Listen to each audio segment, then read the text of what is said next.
नमस्कार मेरे प्यारे साथियों, क्रैक परीक्षा में आप सभी का हार्दिक स्वागत है। मैं हूं अमित, लेकर आया हूं 31 अगस्त का सेकंड शिफ्ट का जितने भी क्वेश्चंस हैं हूबहू क्वेश्चंस मैं लेकर आया हूं विद एक्सप्लेनेशन के साथ। सो फ्रेंड्स, चलते हैं क्वेश्चन की तरफ। हमारा पहला क्वेश्चन है कि मंगलयान फर्स्ट जो है इसरो द्वारा कब लॉन्च हुआ था। सो फ्रेंड्स, हम आपको बता दें 5 नवंबर 2013 को मंगलयान जो फर्स्ट है वो मंगलवार के दिन ही दोपहर भारतीय समय 2:38 अपराह्न पर श्रीहरिकोटा, यानी कि श्रीहरिकोटा कहाँ, आंध्र प्रदेश के सतीश धवन अंतरिक्ष केंद्र से ध्रुवीय प्रक्षेपण यान कौन सा PSLV C-25 द्वारा, किस प्रक्षेपण यान के द्वारा PSLV C-25, फ्रेंड्स ये याद रखिए, उसका प्रक्षेपण यान यानी कि PSLV C-25 के द्वारा मंगलयान फर्स्ट को लॉन्च किया गया था 5 नवंबर 2013 को। 5 नवंबर 2013 को मंगलवार के ही दिन 2:38 PM पे, यानी कि 2:38 PM पे श्रीहरिकोटा आंध्र प्रदेश के सतीश धवन अंतरिक्ष केंद्र से PSLV C-25 के द्वारा लॉन्च किया गया था। सो फ्रेंड्स, हम चलते हैं अगले प्रश्न की तरफ। हमारा जो अगला प्रश्न है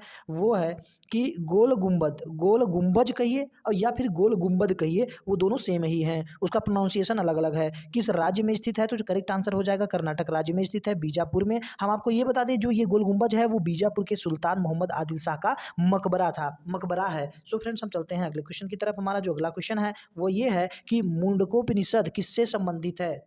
तो हम आपको बता दें, देखिए ये एक क्या है, ये एक उपनिषद है और वो भी अथर्ववेदीय शाखा का, मतलब अथर्ववेद का एक शाखा है। अथर्ववेद का एक शाखा है जो कि मतलब कि क्या है, ये मुंडकोपनिषद उपनिषद है ये। और हम बता दें ये संस्कृत भाषा में वर्णित है। हम आपको बता दें एक बात और कि अक्सर एग्जाम में पूछा जाता है कि सत्यमेव जयते कहाँ से लिया गया है। तो हम आपको बता दें इस उपनिषद से लिया गया है, यानी कि मुंडकोपनिषद से लिया गया है सत्यमेव जयते, जो कि हमारा राष्ट्रीय वाक्य है। हम चलते हैं अगले प्रश्न की तरफ। हमारा जो अगला प्रश्न है, विश्व पक्षी दिवस नहीं पूछा था, राष्ट्रीय पक्षी दिवस पूछा था। तो राष्ट्रीय पक्षी दिवस कब मनाया जाता है, तो राष्ट्रीय पक्षी दिवस कब मनाया जाता है, तो हम आपको बता दें 12 नवंबर को मनाया जाता है। प्रत्येक वर्ष 12 नवंबर को राष्ट्रीय पक्षी दिवस मनाया जाता है। फ्रेंड्स, हम आपको ये बता देते हैं कि आप लोग जानते हैं कि भारत में एक पक्षी विशेषज्ञ थे, बहुत विख्यात थे, जो कि विश्व विख्यात थे। कौन थे? डॉक्टर सलीम अली, मतलब कि ये क्या थे, विश्व विख्यात पक्षी विशेषज्ञ थे। इन्हें भारत में पक्षी मानव के नाम से भी जाना जाता है। इन्हीं के जन्म दिवस यानी कि 12 नवंबर 1896 में इनकी क्या हुई थी, जन्म हुई थी। और उसी 12 नवंबर को इनके जन्म दिवस पर प्रत्येक वर्ष राष्ट्रीय पक्षी दिवस के रूप में मनाया जाता है 12 नवंबर को। सो फ्रेंड्स, हम चलते हैं अगले प्रश्न की तरफ। हमारा जो अगला प्रश्न है वो ये है कि बाण भट्ट किस राजा के दरबारी थे, तो करेक्ट आंसर हो जाएगा हर्षवर्धन के थे। हम चलते हैं अगले प्रश्न की तरफ। हमारा जो अगला प्रश्न है ये है, इसको देखिए फ्रेंड्स, अब यहाँ पर क्या है कि ये रिएक्शन दिया है, इसको बैलेंस करने के लिए पूछा था। क्या किया था, बैलेंस करने के लिए पूछा था। तो सो फ्रेंड्स, हम आपको एक ईजी तरीका बताते हैं कि इस तरीके से दिया रहेगा, इसमें बस थोड़ा सा ही बाकी रहेगा। जैसे कि यहाँ पर देखिए, यहाँ पे क्या है, यहाँ पर सोडियम है, यहाँ पे क्लोरीन है, यहाँ पे आपका हाइड्रोजन है और यहाँ पे आपका ऑक्सीजन है, इतना चीज़ रहेगा। सो फ्रेंड्स, आपको देखना है कि यहाँ पर सोडियम कितना है, 2 है, इधर भी कितना है, 2 है, इधर क्लोरीन कितना है, यहाँ 2 है, तो इधर भी कितना है आपका, इधर देखिए Cl2 है, तो यहाँ पर 2 है। और यहाँ पे हाइड्रोजन कितना है, यहाँ पर देखिए फ्रेंड्स, तो यहाँ पे हाइड्रोजन 2, यानी कि ये 2 2 4 हो जाएगा। यहाँ पे 4 है, तो और यहाँ पे कितना है, देखिए यहाँ पे 2 है, तो यहाँ पे 4 करने के लिए क्या करेंगे, ये इसी हाइड्रोजन के आगे हम 2 लगा देंगे ऐसे, यानी कि इस तरीके से हो जाएगा। क्या हो जाएगा, इस तरीके से हो जाएगा, यानी कि 2 हो जाएगा। तो फ्रेंड्स, यहाँ पर भी 4 हो जाएगा। ऑक्सीजन यहाँ पे देखिए, यहाँ पे 2 है और यहाँ पर भी देखिए ऑक्सीजन यहाँ पे भी 2 है। सो बैलेंस है। सो केवल यहाँ पर आपको लगाना है, यहीं H2 के सामने यहाँ पे 4 हाइड्रोजन है, तो यहाँ पे 4 हाइड्रोजन करने के लिए यहाँ पे 2 आगे लगाएंगे तो 2 2 4 हो जाएगा। सो फ्रेंड्स, इस तरीके से रिएक्शन होता है। सो फ्रेंड्स, हम चलते हैं अगले प्रश्न की तरफ। हमारा जो अगला प्रश्न है वो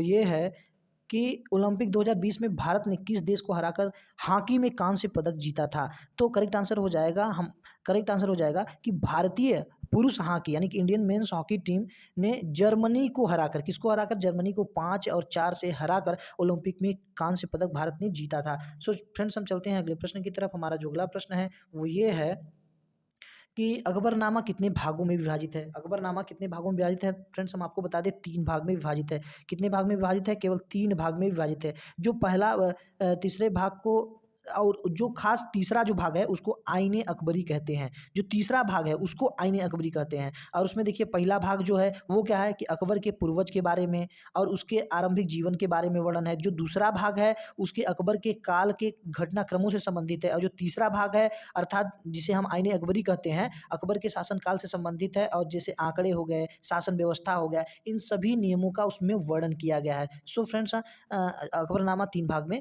विभाजित हैं और तीसरे भाग को ही आईने अकबरी कहते हैं। सो फ्रेंड्स हम चलते हैं अगले प्रश्न की तरफ। हमारा अगला प्रश्न है, हमारा अगला प्रश्न ये है कि देखिए एक दिया था कि परिपथ दिया था, उसमें जो रेजिस्टेंस यानी कि प्रतिरोध है वो 10 ओम का है और उसमें जो प्रवाहित धारा है यानी करंट है वो कितना है 0.2 एम्पियर है और जो टाइम है वो 1 सेकेंड के लिए है। तो मतलब पूछ रहा है हीट मतलब कि उसमें कितना जनरेट होगा। सो फ्रेंड्स हम आपको बता दें एक फार्मूला होता है H is equal to I square R T होता है। कितना होता है आई स्क्वायर आर टी होता है। सो फ्रेंड्स हम इसी पे क्या करेंगे, इसी पे हम लोग मतलब कि न्यूमेरिकल लगाएंगे आई स्क्वायर आर टी होता है। सो फ्रेंड क्या हो जाएगा आई कितना है यानी कि करंट कितना है कि 0.2 है, 0.2 का स्क्वायर कर देंगे और फिर क्या हो जाएगा आर कितना है, आर कितना 10 है और टाइम कितना है 1 सेकेंड है। सो फ्रेंड्स ये कितना हो जाएगा 0.04 हो जाएगा और फिर फ्रेंड्स ये कितना हो जाएगा 10 हो जाएगा। सो फ्रेंड्स आपका जो करेक्ट आंसर हो जाएगा वो हो जाएगा 0.4 क्या जूल, 0.4 जूल यानी कि आपका करेक्ट आंसर हो जाएगा। सो फ्रेंड्स हम चलते हैं अगले प्रश्न की तरफ। हमारा जो अगला प्रश्न है वो ये है कि भारत में वर्तमान में कुल कितने हाई कोर्ट हैं। सो फ्रेंड्स हम आपको बता दें कि पहले कितना था, पहले पूरा हाई कोर्ट 24 था और एक हाई कोर्ट जनवरी 2019 से कार्य में आया है यानी कि वो भी मतलब Telangana high court. So friends जो पूरा टोटल मिला के अब देश में कितने हाई कोर्ट हो गए हैं 25 हाई कोर्ट। कितने 25 हाई कोर्ट। चलते हैं अगले प्रश्न की तरफ। हमारा जो अगला प्रश्न है वो ये है कि 2020 के गणतंत्र दिवस यानी कि 26 जनवरी पर मुख्य अतिथि कौन थे। तो ब्राजील के राष्ट्रपति जायर बोल्सोनारो थे। सो फ्रेंड्स हम चलते हैं अगले प्रश्न की तरफ। हमारा जो अगला प्रश्न है वो ये है कि धुआंधार जलप्रपात कहाँ यानी कि किस राज्य में स्थित है। तो ये मध्य प्रदेश राज्य में स्थित है, मध्य प्रदेश के जबलपुर के भेड़ाघाट में स्थित है। सो फ्रेंड्स हम चलते हैं अगले प्रश्न की तरफ। हमारा जो अगला प्रश्न है वो ये पूछा था कि ओलंपिक 2020 में भारत में कितने सिल्वर मेडल जीते थे। तो हम आपको बता दें भारत ने टोक्यो पैरा ओलंपिक में 19 पदक जीते थे जिसमें से 5 स्वर्ण और 8 रजत और 6 कांस्य पदक शामिल हैं। सो फ्रेंड्स हम आपको बता दें इसमें पूछा था ओलंपिक 2020 में मानी कि पैरा ओलंपिक यानी कि टोक्यो पैरा ओलंपिक 2020 में भारत ने कितने सिल्वर मेडल जीते। तो इसमें आपका 19 पदक जीते थे जिसमें 5 स्वर्ण 8 रजत और 6 कांस्य जीते थे। हम चलते हैं अगले प्रश्न की तरफ। हमारा जो अगला प्रश्न है वो ये है कि भारत में प्रथम मेडिकल कॉलेज की स्थापना किसने की थी। देखिए किसने की थी, किसके शासनकाल में की थी, ये दोनों हम बताएंगे। तो हम बता दें कोलकाता मेडिकल कॉलेज जो है वो भारत में प्रथम मेडिकल कॉलेज है और 1835 ईस्वी में बंगाल में इसकी स्थापना हुई थी। वो भी कौन किया था, वो यूरोपीय चिकित्सा जो कि यूरोपीय चिकित्सा के द्वारा किया गया था। मतलब कि यह एशिया में यूरोपीय चिकित्सा का दूसरा महाविद्यालय था यानी कि यूरोप के हिसाब से देखा जाए, पूरे यूरोप में देखेंगे तो ये दूसरा विश्वविद्यालय था। इसकी जो स्थापना किए थे वो किए थे लॉर्ड विलियम बेंटिंक ने करवाई थी। कौन करवाया था, लॉर्ड विलियम बेंटिंक ने करवाई थी। लॉर्ड विलियम बेंटिंक ने करवाई थी 1835 में करवाई थी Kolkata medical college. So friends हम चलते हैं अगले प्रश्न की तरफ। हमारा जो अगला प्रश्न है वो ये है कि सुमित अंतिल को पद्मश्री किस क्षेत्र में दिया गया। सो फ्रेंड्स हम आपको बता दें ये पैरा मतलब कि ये क्या है, ये आपके पैरा ओलंपियाड हैं। हम आपको बता दें टोक्यो पैरा ओलंपिक 2020 के गोल्ड मेडलिस्ट सुमित अंतिल राष्ट्रपति भवन में 18 मार्च को पद्मश्री अवार्ड से नवाजे गए। हम बता दें ये सोनीपत जिले में खेवड़ा गांव के सुमित अंतिल हैं जो कि टोक्यो पैरा ओलंपिक में 68.55 मीटर दूर भाला फेंक कर देश और हरियाणा का नाम रोशन किया। हम आपको बता दें ये किससे रिलेटेड हैं, ये पैरा ओलंपिक से रिलेटेड हैं। और आप लोग जानते हैं कि अगर केवल ओलंपिक की बात करें तो आप लोग नीरज चोपड़ा को जानते हैं। नीरज चोपड़ा जी वो तो हर एक जो चैंपियनशिप है उसमें ये रिकॉर्ड कायम कर रहे हैं। सो फ्रेंड्स हमारी वीडियो बहुत ही अच्छी लगी होगी आप लोगों को। सो फ्रेंड्स वीडियो अगर अच्छी लगे तो लाइक कीजिए, सब्सक्राइब कीजिए और बेल आइकन को दबाना ना भूलिएगा क्योंकि बेल आइकन दबाएंगे तो नोटिफिकेशन आपके पास पहुंचेगा और उसका ज़्यादा से ज़्यादा आप फायदा उठाएंगे। मिलते हैं नेक्स्ट वीडियो में। जय हिंद।